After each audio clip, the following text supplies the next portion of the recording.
What is up, ladder climbers? Antoine Woody here from Elevate to the Unknown and NextGenHeights.com.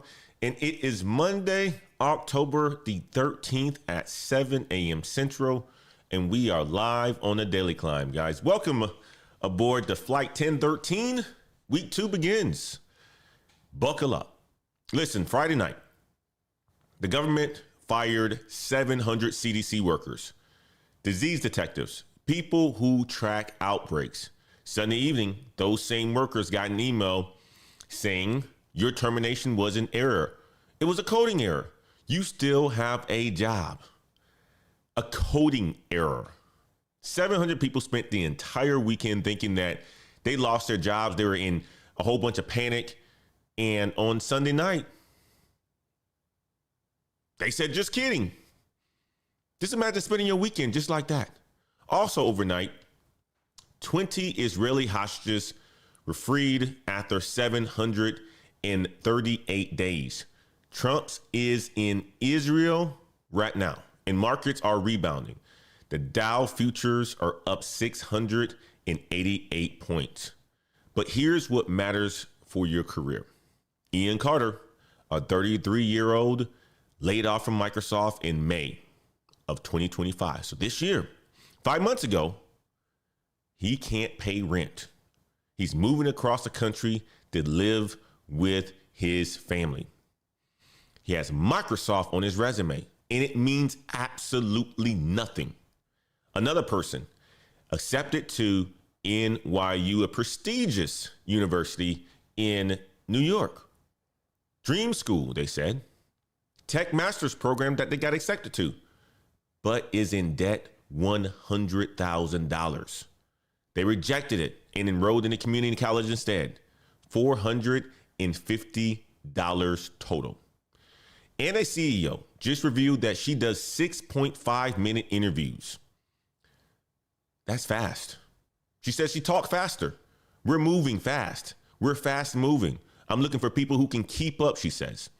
So guys, week 2, day 1, master your 60-second pitch, because you have 6.5 minutes to get hired. 52 minutes in this show today, guys. Let's climb. Let's jump over to the first segment, guys. Let's jump over to the first segment. And we're going to be talking about the layoffs that happened this weekend. All right. Let me show you the government incompetence in real time. Friday night, October the 10th. The Centers for Disease Control, the CDC, they sent layoff notices to 100, or let me repeat that. They sent layoff notices to 1,300 workers. So 1,300 workers, guys. These are disease detectives, epidemic intelligence service officers, the people who track outbreaks like COVID, the people who monitor diseases, the people who keep you safe. They were fired during a government shutdown. Sunday evening, right? So just imagine you are enjoying some time with your family on Friday, you end the day, and all of a sudden you get this email. Fired. Sunday evening comes around, October the 12th. About 700 of those workers got another email. Andrew Nixon, HHS spokesperson, he said some of the RIF notices that went to CDC employees on Friday were sent due to a coding error and had been reascended. Coding error, he says. So you fired 700 disease detectives by accident because of a coding error. Let me tell you what this means for 700 people. Friday night, you get an email, you're fired, you call your family, you update your resume, you start panicking. How do I pay my mortgage? What do I tell my kids? Saturday, you're processing it, you're grieving, you're angry. Sunday night, another email comes, just kidding. Coding error. You still have a job. That's what's going on. I'm gonna show you guys the news. Check this out. The White House Budget Office says mass firings of federal workers have started because of the shutdown. At the Centers for Disease Control and Prevention in DeKalb County, a court filing obtained by CNN shows notices of staff reduction went out yesterday to workers at 10 offices. The Department of Health and Human Services was one of the departments that saw the highest amount of layoffs. The U.S. Senate once again failed to pass a bill to reopen the government. So let's get the very latest now with Atlanta News First Washington, D.C. correspondent Ryan Henson. Ryan, so does it seem like there is any progress being made? Megan, I'm starting to feel like a broken record. Both sides pretty entrenched on where they stand right now. Now, the House passed a spending bill. It's been in the Senate, like you said. It's failed multiple times. That's where things have stalled out lately. They need 60 senators to sign off on that bill or a spending bill. Right now, they're at 54. While the House, they're not really involved in what's going on. The House GOP isn't even in town. They haven't been for the duration of the shutdown. Leaders definitely participating in the blame game. Here's a little bit of that right here. We sent over this clean document. We didn't load it up with any partisan priorities because we're not playing games here. We wanted to keep the lights on so that we can continue the appropriations process. Donald Trump can find the time to play golf, but he can't be bothered negotiating a bipartisan agreement to reopen the government. So here's the deal. Republicans, they're saying, hey, we want 7 more weeks of the same spending levels as it was right before the government shutdown. That'll take us through mid-November. Give us that. We can have time for more negotiations. So you guys are hearing it. Both sides are blaming each other for the government shutdown. CDC workers, 1,300 getting the pink slip, 700 saying it's rescinded. Insane weekend. Just imagine spending your weekend that way. But it's bigger than the CDC. Let them continue on. Basically, vote now, talk later. Democrats are saying the opposite. They're saying, hey, we had a spending agreement last year. There were several rescissions where you guys took money away or changed things up. We went along with that for the now. That happened since Donald Trump came into office. But they're saying, we don't trust you to keep your word if we make an agreement. But most importantly, they're saying we need guarantees on health care. They want to talk now, then vote after that. So both sides saying the opposite of right there. And both sides pretty entrenched on where they're at. Like I said, they need 60 senators right now. They're at 54. And Ryan, what are you learning about federal workers losing their jobs? Well, the White House definitely had said they were going to start some of those mass layoffs last week, and we saw some of that the past couple of days. At least 4,000 people have lost their jobs. That's according to a Justice Department filing. And a couple of departments that were really impacted, HHS, I know that's obviously going to be a big deal there in Atlanta, but also Treasury Department as well. President Trump came out and said when he was talking in the Oval Office in the past couple of days, saying, hey, I'm targeting departments that he believes Democrats like, quote unquote, Democrat-oriented departments. So the mass layoffs or reductions in force, or RIFs, as they're shortened down to, could continue. This is something the White House said they're going to promise if this government shutdown continues. So 4,000 people already let go this past weekend. He mentioned HSS, the Health and Human Services. 1,100 to 1,200 workers were let go. That includes the CDC chaos. The Department of Education, 466 workers let go. Housing and urban development, 442,000 workers let go. The Department of Commerce, 315 workers let go. The Department of Energy, 187 workers let go. Homeland Security, 176 workers let go, all from the Cybersecurity and Infrastructure Security Agency, CISA. So 4,200 people Friday night let go after work hours when the media isn't watching. Many of you guys already know, and this is when companies usually do it. This is when also the government does it as well too. Type 4,200 if that's a lot of people in the chat. Type 4,200 in the chat if that's a lot of people. Now, let me show you the Department of Education cuts, because this one hurts. 466 workers were laid off. The Office of Special Education and Rehabilitative Services, gutted. That's the word people use inside. They said they were gutted. The office oversees $15 billion in federal funding for 7.5 million children with disabilities.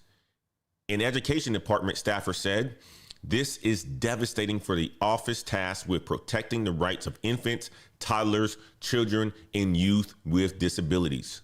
7.5 million kids with disabilities. They need special education services. Federal law guarantees them support. The office that makes sure that schools follow that law completely gutted. That's what happened. 466 people who monitored $15 billion in funding, gone. That's a lot of layoffs, guys. That's a huge department, especially if you got kids with disabilities who get some sort of assistance. Type kids in the chat if this is big, guys. It's big. Schools will still get the money, but who's checking if they're using it correctly? Who's protecting the kids' rights? Nobody. Well, you would ask Linda McMahon, who's responsible for this department. She said nobody was checking for it in the first place. That's what she said. This is the reason why that group was gutted. The schools are going to get the money, but that department is gone. Now, let me show you what J.D. Vance said on Sunday. Check what J.D. Vance had to say. I do want to turn to the big news here back at home, the ongoing government shutdown. I want to play you a little bit of what President Trump had to say about shutdowns past when Barack Obama was president. Take a look. If there is a shutdown, I think it would be a tremendously negative mark on the President of the United States. They're not going to be talking who the head of the House was, the head of the Senate. I really think the pressure is on the president. If you were president, what would you do? Well, very simply, you have to get everybody in a room. You have to be a leader. The president has to lead. You have to get the people in a room, and you have to get a deal. Mr. Vice President, by President Trump's own calculus, the pressure is on him to get everyone into a room and get a deal, is it not? Well, Kristen, I wouldn't focus on the political pressure to get a deal. We really don't care what the poll numbers say. But what about what President Trump said? What's good for the What American about what people. Mr. Trump said, his own words? Well, Kristen, the president was talking back then when Barack Obama was president about the political realities. We are focused now on the governing realities because we're in power and we're trying to make the American people's government work for the American people, despite the fact that Chuck Schumer and the Democrats have shut down the government. Yeah. We have to step back and remember, Kristen, that there is a clean bill to open the United States government. Yeah. The vast majority of Republicans and even a few moderate Democrats voted to open the government, but it's Chuck Schumer and the far left of Senate Democrats who have prevented this government from reopening. Now, you talk about negotiation. We're happy to negotiate about any matter. We're happy to talk about health care policy, but not while the government is being held hostage, Christian. This is not abstract. This is not something that's pie in the sky. There are low-income women and children who will not get the food benefits they need to feed their families unless we reopen the government. We're trying to figure out how to pay our troops in the midst of this shutdown to keep our country safe and to make sure that our troops get their payments. We have got to reopen the government, and the president is committed to this. In fact, we've got a bill in the House that already passed the House. We want to make sure that that bill passes the Senate, but not so long as Chuck Schumer allows the entire country to be hijacked by a few far-left senators. J.D. Vance said, hey, you know what? These guys are trying to hijack the government. He says, you know what? It doesn't matter what President Trump said before. She tried to bring it up on him what Trump said some years ago. He says that was completely different context. Completely different context. Either way, this is what I've been telling you guys from the get-go. They are not working for the people. You have to find it on your own. You have to work on behalf of yourself. Corporations, government, it's the same exact thing. He basically says a little bit later in this conversation, the longer this goes on, the deeper the cuts are going to be. Deeper cuts are coming. And we're on day 13 of the shutdown. Senate votes tomorrow, which is Tuesday. 8th attempt to pass the funding. But Vance is warning, if this keeps going on, more cuts, deeper cuts, permanent cuts. Type deeper in the chats if this is the threat. It's a big threat. I was talking to a good buddy of mine this morning. His family, retired military vets, parents in their late 80s. They're concerned about not getting paid. They're concerned about not getting their benefits. Here's the career lesson here. Your employer can fire you by accident. They could then rehire you 2 days later. and call it normal. 700 CDC workers spent the entire weekend updating their resumes, calling family, panicking about mortgages. Sunday night, just kidding, coding error. You cannot depend on systems that fire you by accident. And you definitely can't depend on systems that might fire you on purpose next week. 4,200 workers, Friday night, 7 agencies. And here's the thing, more is coming. If the government can fire disease detectives by coding error and gut special education officers on purpose and warn that deeper cuts are coming, what makes you think your job is safe? That's the question I have for you. What makes you think your job is safe? You just saw government chaos, coding errors, 7.5 million disabled kids losing oversight. Deeper cuts are coming, JD Vance warned. Now let me show you what happens when you trust prestigious company names. Ian Carter, 33 years old, laid off from Microsoft in May. 5 months later, he can't pay his rent. Microsoft is on his resume, guys. Microsoft is a big brand, but it means absolutely nothing. I want you guys to stay with me on this one.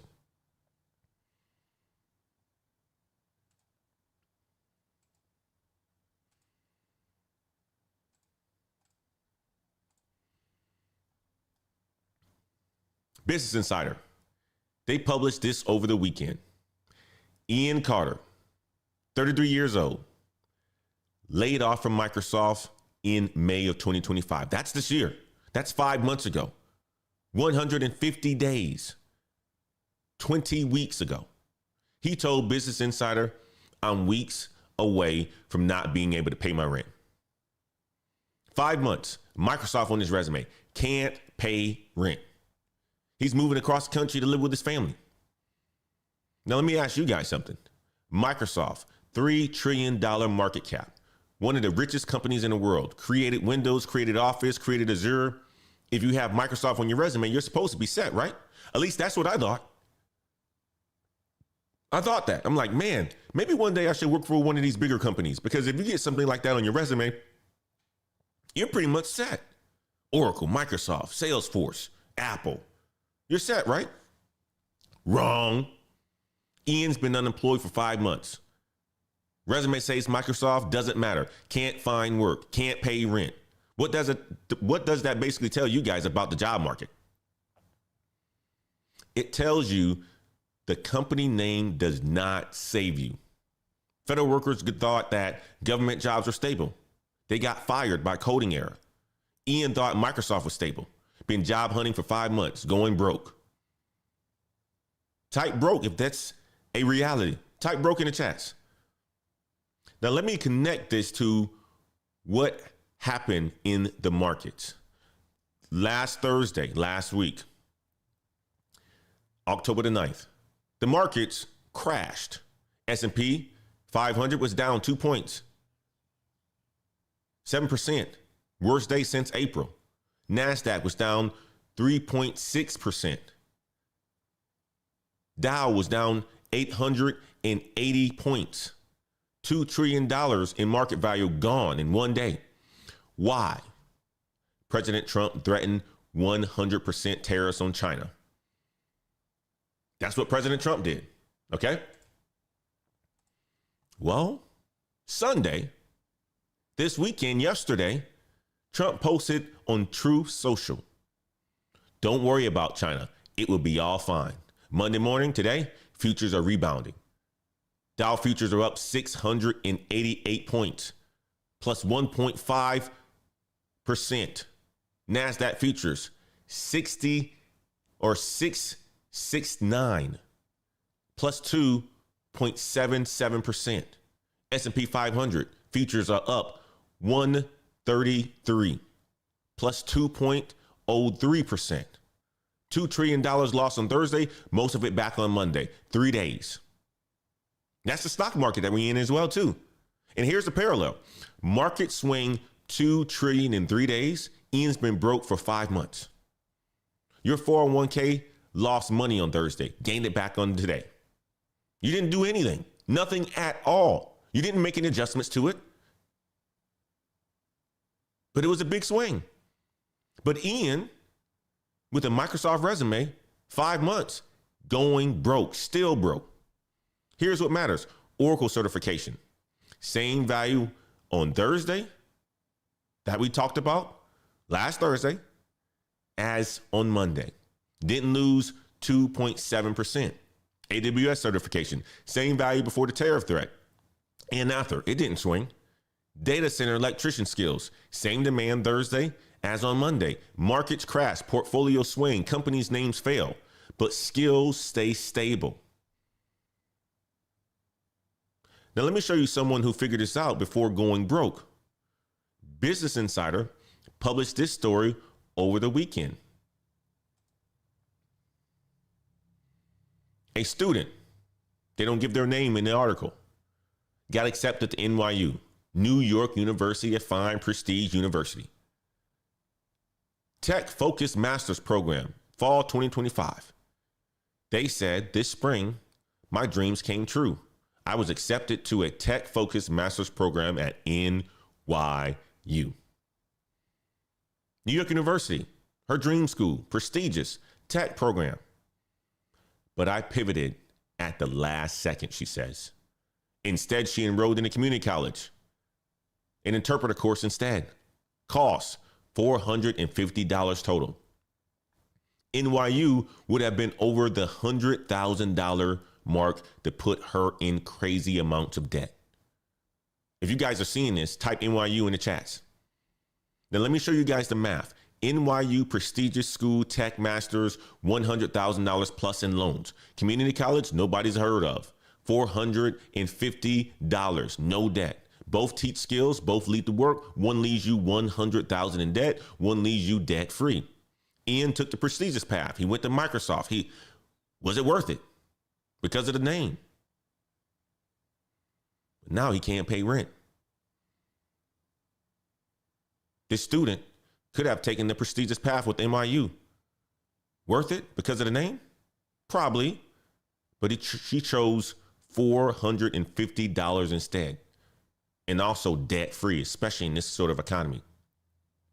Here's what I want you to understand. Prestige doesn't pay rent. Skills do.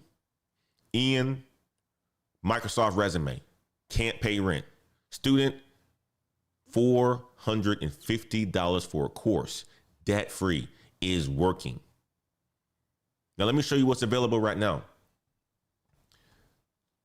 Oracle raised the certification, completely free. We talked about this all last week. It's completely free training, 2 free exam attempts, certifications worth thousands of dollars. Deadline, October the 31st. That's 18 days from today. AWS, AI, machine learning, get certified challenge. 50% discount on 3 certifications. Deadline, November the 4th. That's 22 days away. Per Scalus, data center training. Phoenix, 8 weeks, completely free. Application deadline, October 27th. That's 14 days away. These are free and valuable certifications that you could be doing right now if you're looking to get ahead, if you're looking to get updated in this new AI world. NYU, $100,000 for a degree program, 4 years. Oracle, free, 18 days left. Ian, Microsoft resume, 5 months, broke. Student, $450, debt free, working. The choice is yours. But understand this, the prestigious path failed Ian. The practical path saved the student. And you're on day 1 of week 2, deciding which path that you're taking. Ian trusted Microsoft, broke 5 months later. Student rejected NYU, debt free and working. In this sort of economy, that's the path to be. That's the path that you want to be in, debt free and working. Now, let me show you why speed matters. Garima Shah CEO. She does 15 to 20 interviews a week, every week. First interview, 6.5 minutes. That is it. If you can't pitch yourself in 60 seconds, you are done. Stay with me, guys.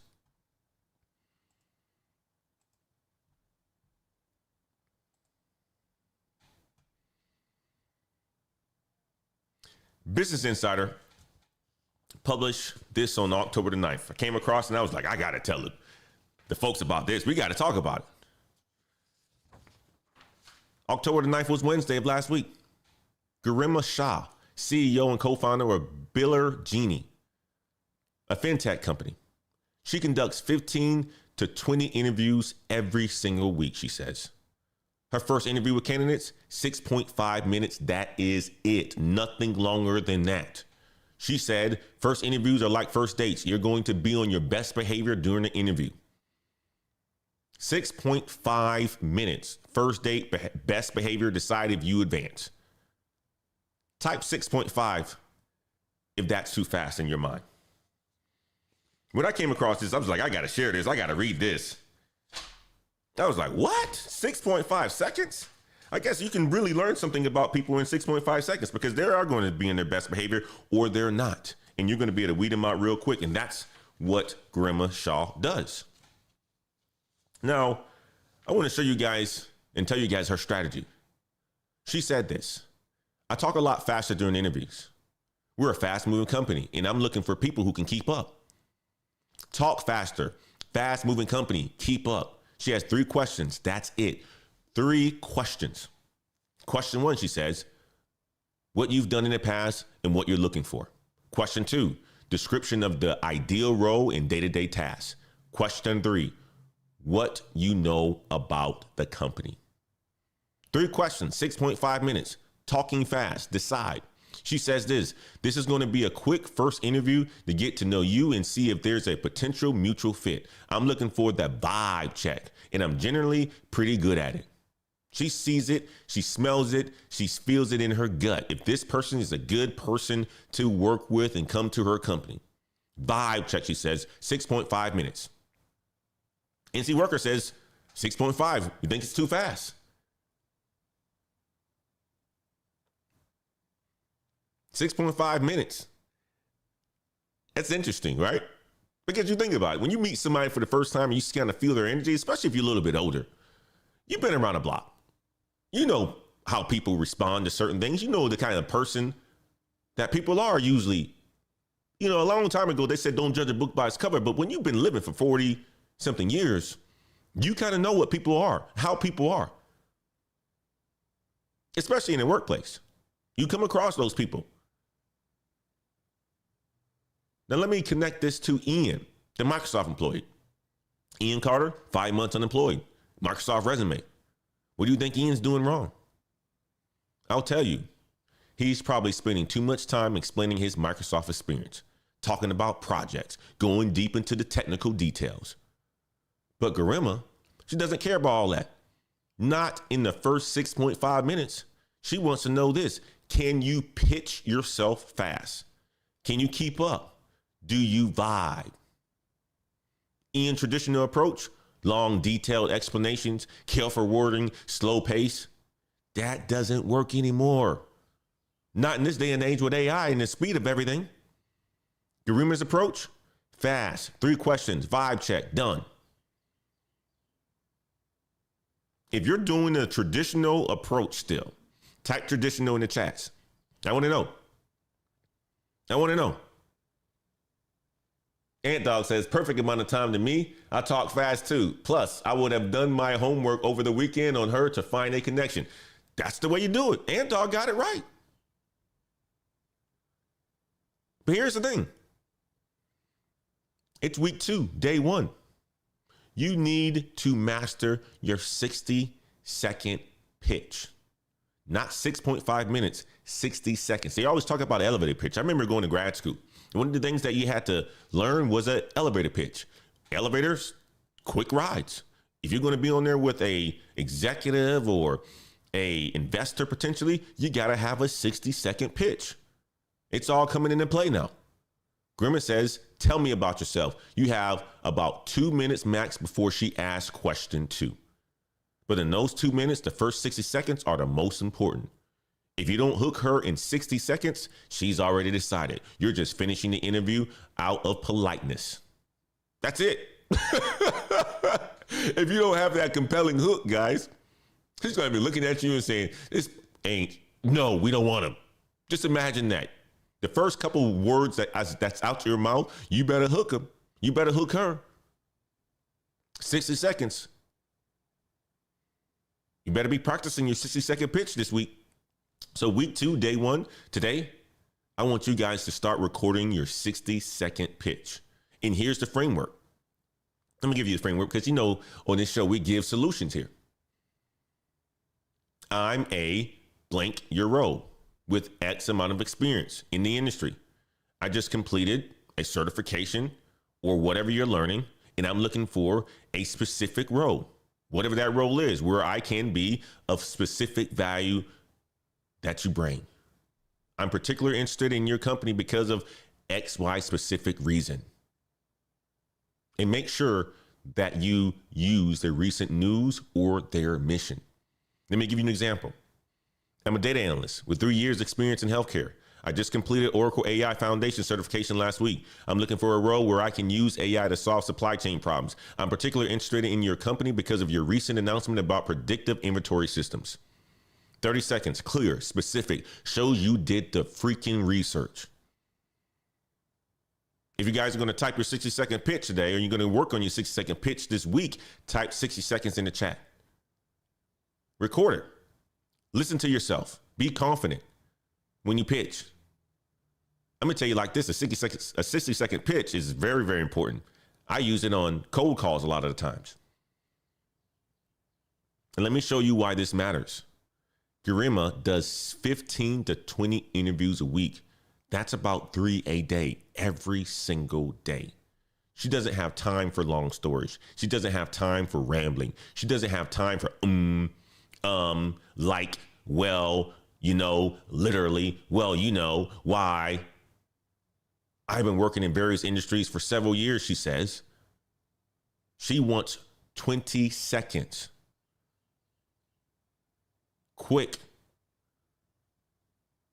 But here's the thing. If you said all that stuff that I just said, that is 20 seconds and you said absolutely nothing. She needs fast. She needs clear. She needs specific. She needs value. And here's the thing. She's not the only one. Recruiters, they spend 7 seconds on your resume. 7 seconds, and that's it. They spend 6.5 minutes on first interviews. That's according to the LinkedIn algorithm. If your post doesn't engage in the first 30 minutes, it's dead. Everything is faster now. I even think about YouTube videos. If you don't have a compelling hook, your videos die. Same thing when you're going for interviews now. That's why I've been telling you guys to get into the content creation space because it is your daily practice. Type faster in the chats if you guys see a pattern. Ian's been job hunting 5 months using the traditional slow approach. Garima's hiring people in 6.5 minutes using the fast approach. Which approach is working? We are on week 2, day 1. Record your 60-second pitch. Time it. Listen to it. Does it sound fast? Does it sound clear? Is it specific? If you're saying 3 times, re-record it. If you're explaining your entire career history, re-record it. If it takes you 90 seconds, cut 30 seconds. Garima talks faster. You need to talk fast. Because if you have 6.5 minutes max, in the first 60 seconds decide everything, you better get it done. If you think about it, guys, what this is TikTok Shorts.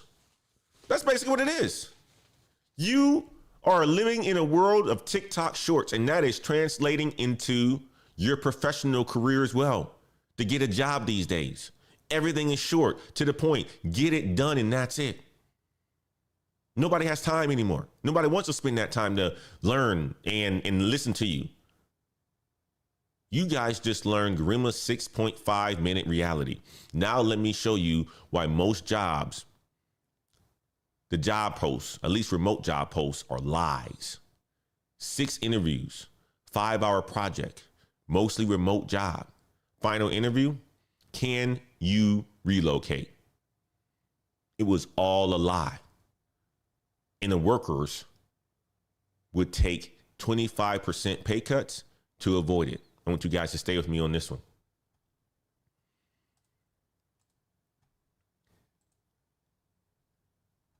I came across a Reddit post this weekend. Story went viral over the weekend. Reddit. I love Reddit. But a candidate said they applied for a job, mostly remote. Job posting said 2 days per month in the office. She's like, perfect, sign me up. I want that kind of a job. 2 months in the office, the rest of it remote. 6 interviews they spent. 6 interviews with different people, managers, team members, HR, executives. Then had a take-home project. The take-home project took 5 hours. That's 5 hours of unpaid work, building something, presenting it. After all that, 6 interviews, 5-hour project, final conversation, the hiring manager asks, so can you relocate? Type relocate in the chats if that's a shock for you. The candidate said, wait, the job posting said mostly remote, 2 days a month in the office. Hiring manager said, yeah, we've changed our approach. We're looking for someone who can be in the office 5 days a week. So after 6 interviews, 5 hours of work for a remote job that isn't remote, the candidate posted on Reddit, quote, it was all a lie. 4 words. It was all a lie. I guess that's 5 words. But the company hired someone willing to be in the office 5 days a week. The mostly remote candidate, 6 interviews, 5 hours, got absolutely nothing. If you guys have seen this, let me know in the chats. Let me know in the chats if you guys have seen this. Type lie. This is what companies are doing now. Now I want to show you guys the research. Okay? Harvard, Brown University, that is, a prestigious school, UCLA, another prestigious school, 3 major universities. They studied this. Workers are willing to forego 25% of total compensation for a job that offers partial or full remote work. That's 25%. I want to translate this for you. If you got a job offer for $200,000 full-time office, 5 days a week, and you get another offer for $150,000 fully remote, most workers choose the $150,000, even though it's $50,000 less. That's how much people value remote work, 25% of their salary. But here's the problem. Companies know this now. They know workers will take less money for remote work. So they advertise jobs as remote or hybrid or mostly remote. Get you through 6 interviews, get you invested, get you to do a 5-hour project, then final interview, can you relocate? They bait and switch. It's called hybrid creep. Job starts as remote, becomes hybrid, becomes 3 days, becomes 4 days, becomes 5 days. One Reddit commenter said, this is happening everywhere now. Hybrid is becoming full-time office. Remote is becoming hybrid. It's all shifting back. I got a good brother of mine who works for one of the biggest companies out there in the tech space. Same company as Ian works for. Back in the office. And starting February 2026. If you guys have experienced this, let me know. Let me know in the chats and type creep. That's what they're doing, guys. They're doing this right now. Now, here's what you do. Get the remote policy in writing before you waste 6 interviews in 5 hours. First interview, ask, what's your remote work policy? How many days in the office? Is that negotiable? Can I get that in writing? If they put it in writing, it's real. If they won't put it in writing, guess what? It's not real. If they say, we're flexible, that means we'll change it later. If they say mostly remote, ask, what does mostly mean? 2 days a month, 2 days a week, 2 hours a week? Can you define that now? Don't wait until 6 interviews to find out it's a lie. Let me show you guys something that contradicts all the fear. Came across this Business Insider article. They published this on this morning. That is today, early this morning. I was up at 3:30 in the gym at 4, reading articles, getting ready for the show. Saw that I hit 100,000 subscribers, guys. I saw that I hit 100,000 subscribers. You guys are rocking with me. I appreciate you, Aston James. Thank you so much for the congrats sub. He says, well, first of all, he gave me a $10 super chat. Congrats on 100K subs. Huge accomplishment. Proud to be one of them. 200K up next. I appreciate you, my man. Bob says, thank you so much for the $5 super chat, Bob. He said you can start learning data analytics to go into AI. There are a lot of transferable skills. I appreciate you, Bob. He says, I started my journey to learn AI 2 weeks ago. It's going to be a long journey learning Python, MPL, and Excel. Congratulations, Bob. I appreciate you, man. Thank you so much for the $5 super chats. And Ashton, thank you so much for reminding me that I hit 100K subscribers, and you guys are rocking with me, and I appreciate each and every one of you guys. You got 124 of you guys watching us now. Thank you, thank you, thank you. Now I'm gonna show you guys something that really contradicts the fear. This article came out this morning. I was grinding, getting ready for the show. Headline, don't panic. AI isn't here for your job yet. Let me share the data with you, okay? 1 in 5 U.S. workers now use AI for work tasks. That's only 1 in 5, they said. That's up from 16% 1 year ago. Entry-level job vacancy rates dropped 20 to 40% in AI-exposed fields. Tech, customer service, sales. Workers in their 20s and 30s in AI-susceptible jobs, 13% decrease in employment. Sounds bad, right? Sounds real bad. But here's what the experts say. In this article, Martha Gimbel, budget lab at Yale, she said this: it's still very, very early. The fears about AI as an imminent job killer speaks to how much this debate has, frankly, it's gotten a little bit out of control, she says. Very early we are in, she says. There's a bunch of fear that is out of control. Martin Ford, he's a futurist. He said this: management at some point is going to look at that and say, hey, you know, there's really one job here.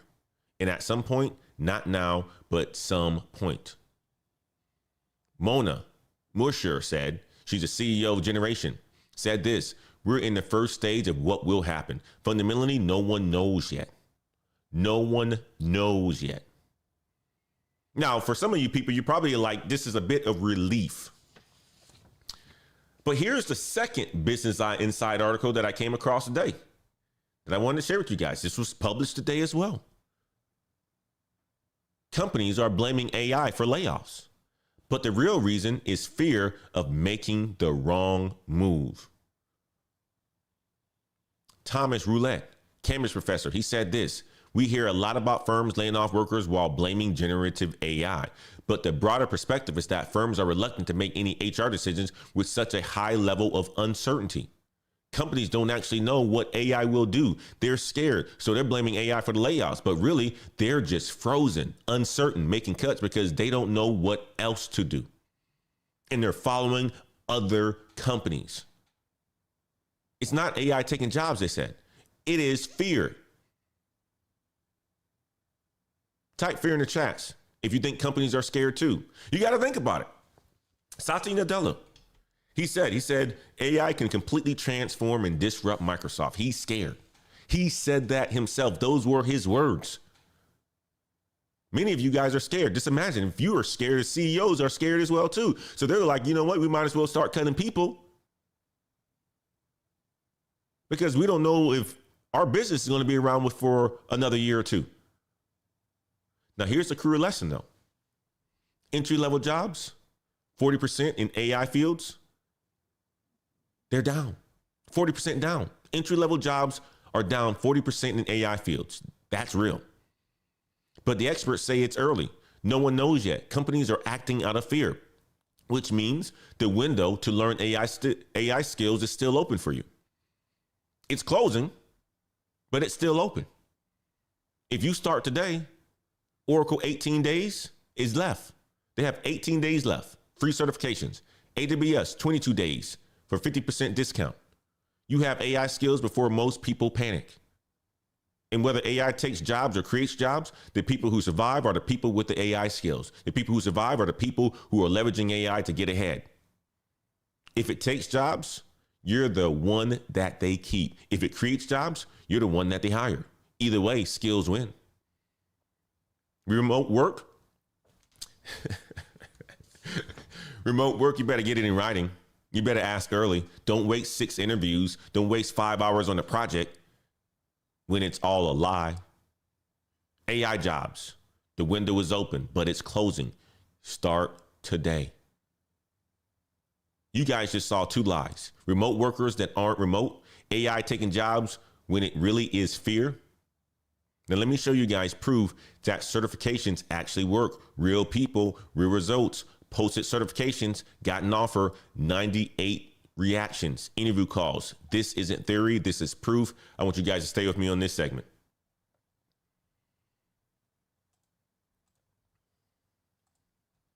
We talked about this last week, but I want to make sure that you guys get it again. Let me show you proof that certifications work. Real people, real names, real results. Susan Enuma, Agile business analyst and consultant. She completed her certification, posted her certification on LinkedIn, 98 reactions, 51 comments, and she said she's getting promising interview calls. 98 people engaged with her post. Companies saw it. Recruiters reached out. Interviews scheduled.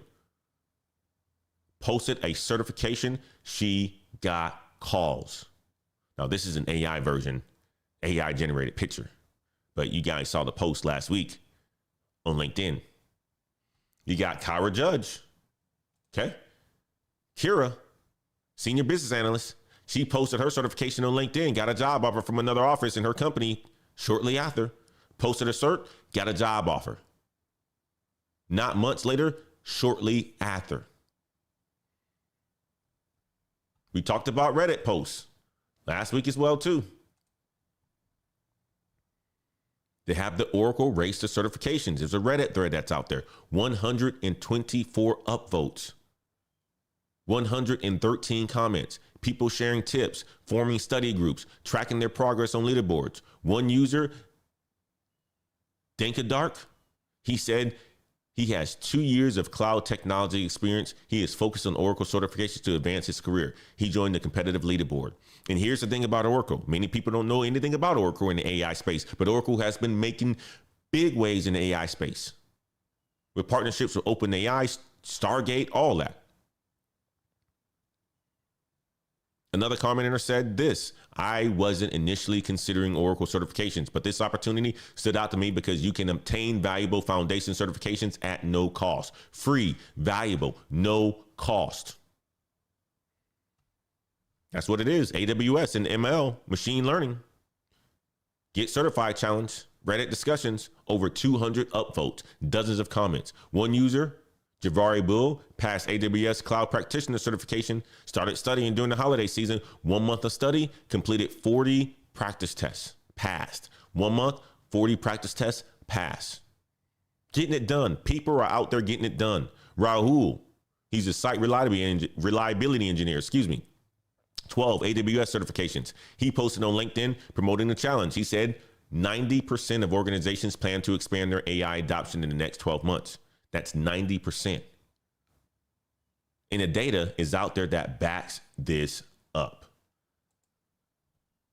Workers who share certifications on LinkedIn get 6 times more profile views, 6 times, and they're 29% more likely to get hired. That's 29%. AI skills, 28% wage premium on average. 2 or more AI skills, 43% premium. Here's the urgency. Oracle race to certification. The deadline, guys, October 31st, 18 days from today. AWS AI and Machine Learning Challenge, 50% off. Ends November the 4th, 22 days away. Per Scala's Phoenix Data Center training, application deadline October the 27th, 4 days away. 14, excuse me. OpenAI Academy, They are launching pilot certifications late 2025 or early 2026. Goal, they want to certify 10 million Americans by 2030. The window is open, but it's 18 days, 22 days, 14 days. We are on week 2, day 1. That is today. You are recording your 60-second pitch. Who are you? What you're learning, what you want. Then you're updating your LinkedIn headline. Make sure you have AI in it. Instead of marketing manager, make it marketing manager / AI driven strategy. Instead of software engineer, make it software engineer, pipe building AI applications. Add AI to your LinkedIn, to your headline. Recruiters search for that word. If you don't have it, you don't show up. Then make sure you write one post about what you're learning.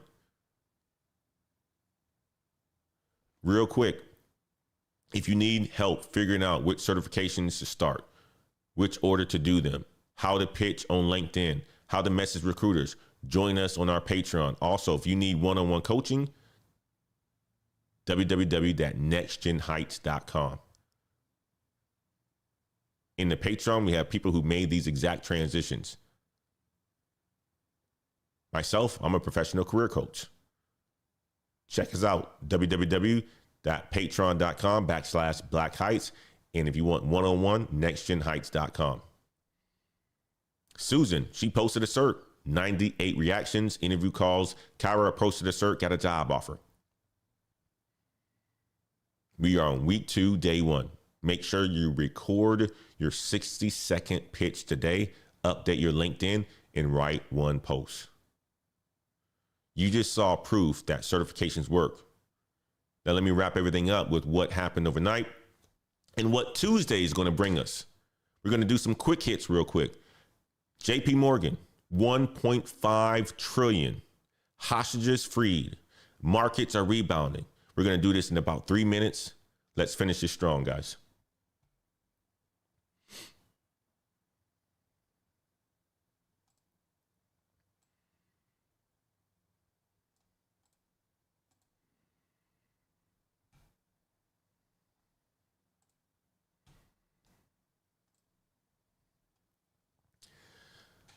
Quick hits to close this show out today. Overnight, 3 a.m. Central, Hamas began releasing final 20 Israeli hostages. I want to show you guys a video that's coming to us from Australia on this news. Check it out. With Ann Sanders. Welcome back. We return to Israel now, where around 20 Israeli hostages are set to be reunited with their loved ones in the coming hours. This is live in Tel Aviv, where the hostages are expected to return at any moment. Once the living captives arrive on home soil, their family and friends will embrace them for the first time in more than 738 grueling days. Hamas has until 8 p.m. tonight to return them, including the remains of 28 people whose relatives will soon be able to lay them to rest. Live again to Jacqueline Robson in Tel Aviv. Jacqueline, we understand the first of the hostages has now been released.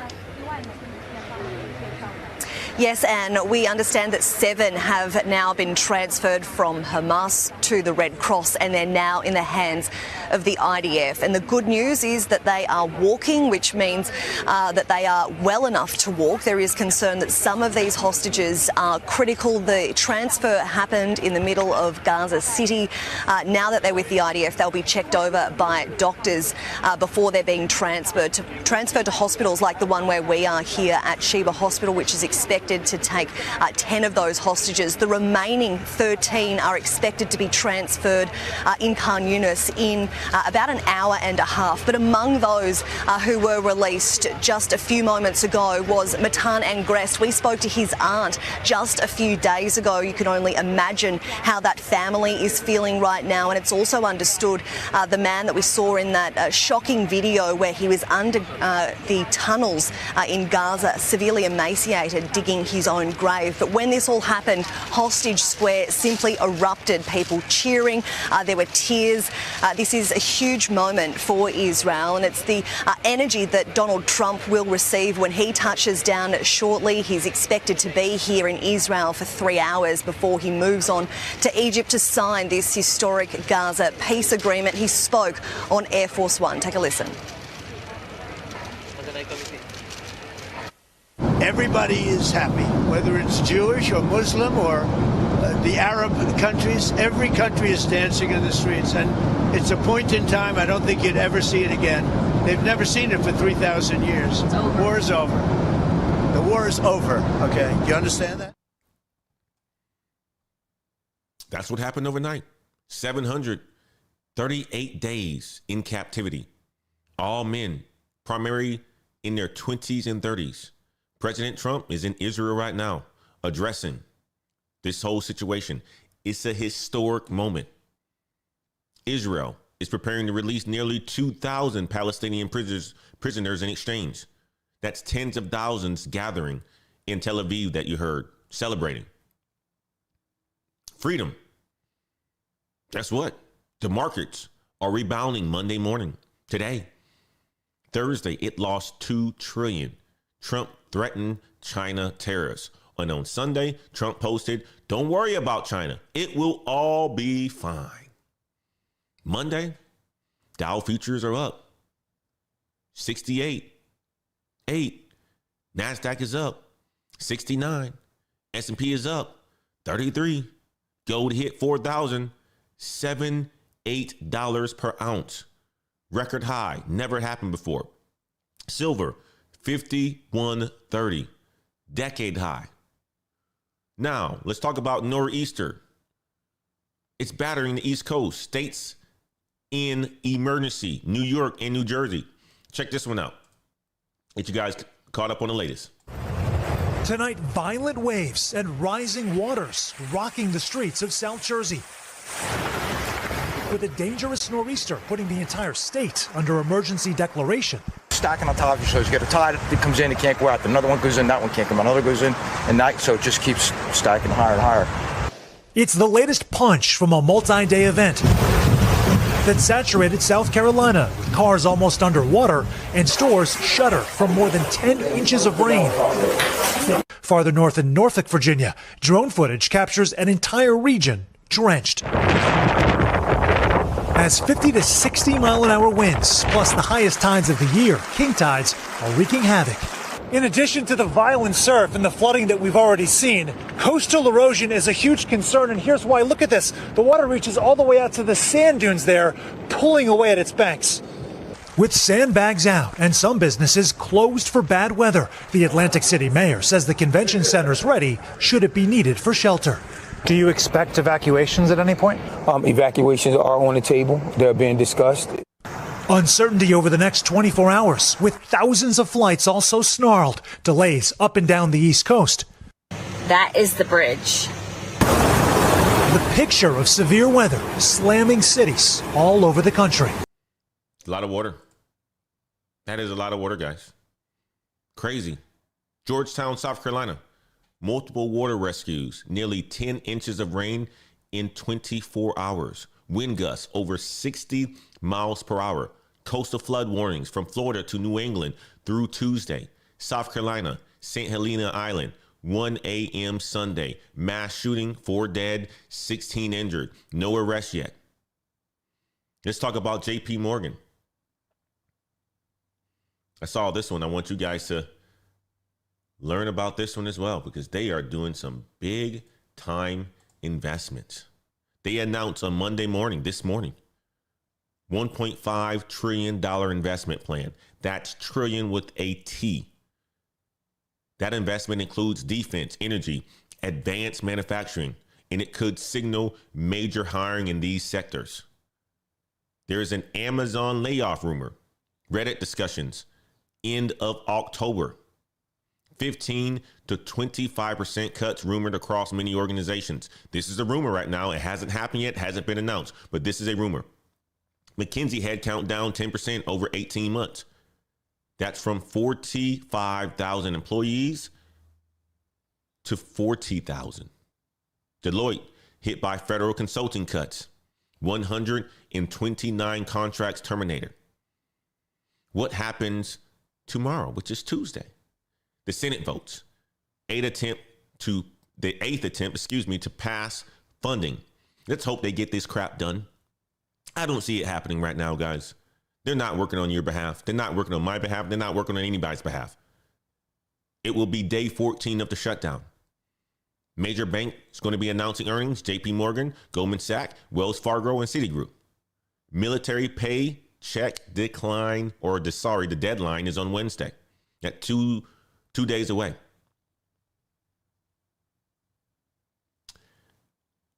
Supposedly, Trump is going to make sure that our military, least active, is paid.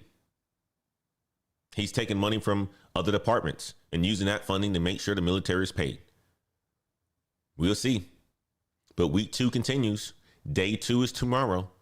Real quick, if week 2, day 1 helped you guys today, hit that like button and subscribe to the Daily Climb. Subscribe to the Elevate to the Unknown YouTube channel. We just hit 100,000 subs, guys. 100,000. I never thought this day was going to come.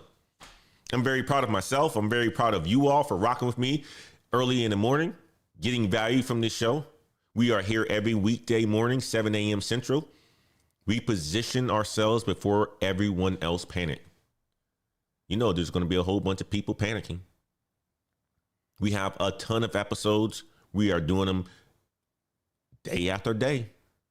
And we've been covering the workforce revolution every single day. You guys you're not going to want to miss Tuesday when we talk about week 2, day 2. Oracle, 18 days. That's left. AWS, 22 days for the discount. Per Scholars, 14 days. I want you guys to record your 60-second pitch. Update your LinkedIn. Write one post. My man, David, he's been getting into AI. He's been crushing it. My brother, David, I talked to him 2 Fridays ago. He's on it. Believe me, he's going to learn. He's going to become one of the experts. He's going to crush it. He's going to be one of the ones taking your job if you don't do it. One more time, make sure you hit the like button on this video. Share it with someone. Not only that, subscribe to the channel, the Elevate to the Unknown YouTube channel. Make sure you continue to watch the Daily Climb every weekday, 7 a.m. Central. We're not just reading updates and headlines. We're actually giving solutions, and we're positioning you to get ahead. We are on week 2. We have 5 days, 5 actions. Let's make it happen. All right, guys, I want you guys to have a blessed Monday. Go out there and crush your day. I'm going to go out here and crush the day, man. I am excited. I got to 100,000, and it all wouldn't be possible if it wasn't for you all. I appreciate each and every one of you. NC Worker, Ant Dog, Kamal, every one of you. I probably shouldn't name names because here's the problem. I'm going to miss people. But thank you guys. Jason, AI Lady, Tech Bag Trade, CBC Boxing, Madembe, Miss Wade, especially for continuing to be my support. Indigo Blue, thank you all. I appreciate you guys for being here. And I want to thank my homeboy, Jerome. Jerome and I have been working together for the last 3 years. He's been the one that's responsible for all the thumbnails and stuff like that, making my ugly face on these thumbnails, the ones that you guys hate. But you know what? They get attention. And Jerome is the person that's responsible for that. And he's also the person that's responsible for a lot of the pre-recorded videos. I want to thank Jerome for sticking with me for over the last 3 years to make this a reality and to get us to that 100K. Thank you, Jerome. I appreciate you, brother. Guys, go out there and have a fantastic day. We will see you all tomorrow. Go out there and crush the day. Peace. Take care now.